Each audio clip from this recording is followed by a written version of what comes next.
Հայ առաքելական եկեղեցու այս տարվա օրացույցով փետրվարի 15-ը բուն բարեկենդանն է, որը հիշեցնում է, սկսվում է մեծ պահքը։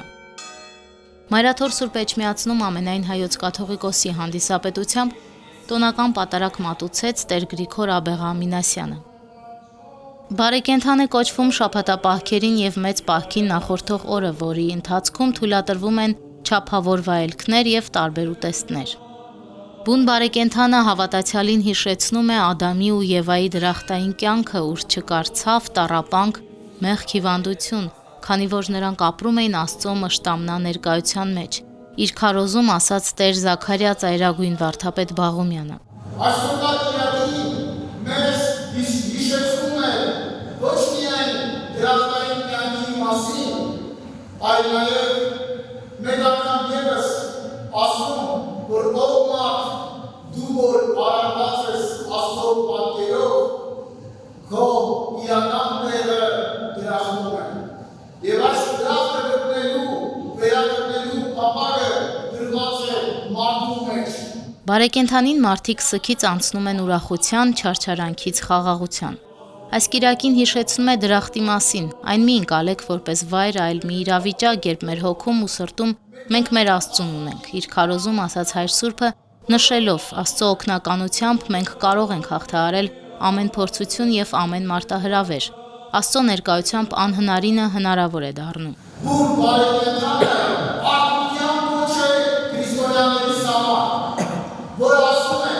ով քրիստոնյա, գաղբարի ծուսում է մեծ պարկը, ապաշխարության, ինքնակենության, աղոթքի կարևոր շրջանը, որի նպատակը մեկն է, մեղրից սրբված, հոգևոր և գարնավոր պատրաստված, դիմավորենք և կարողանանք վայելել Քրիստոսի հարության այդ հաղթանակի ուրախությունը։ Խոսելով պահեցողության մասին Հայր Սուրբը նշեց, որ այն կարևոր է յուրաքանչյուր հավատացյալի համար, որպեսզի սրբագրի իր սխալները, առավել մաքրված ու պատրաստված դիմավորելու հարության ավետիսը։ Զղջում, աղոթք, ապաշխարություն, հոգևորականները նշում են, սրանք են հիմնական պայմանները, որպեսզի պահեցողությունը միայն սննդի սահմանափակում չդառնա։ Բուն բարեկենդանի պատարագը մատուցվում է վարագուրված խորանին։ Տոնի նախօրեին երեկոյան ժամերգության ժամանակ են փակվում խորանների վարագույրները, ինչը դրախտից զրկվելն է խորհրդանշում։ Մեծ պահքի շրջանում եկեղեցու ծիսակարգում ավելանում են արևագալի, խաղաղական եւ հանգստյան ժամերգությունները։ Առանձին համայնքներում կատարվում է խոկում, իրագործվում են բարեգործական տարբեր ծրագրեր, ուխտագնացություններ։ Խորանի փակ վարագույրը պատարագի համեստ արարողությունը հավատացյալներին ուղղված հորդոր է խոկումով անցնելու 48-օրյա պահեցողության շրջանը, նշում են հոգևոր հայրերը։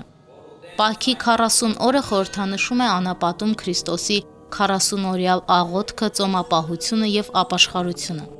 40-օրյա պահքին հաջորդում է պահոց եւս մեկ շաբաթյա շրջան, մեծ պահքի շրջանը։ Դա է պատճառը, որ Զատկին նախորդող պահեցողության շրջանը 48 օր է տևում։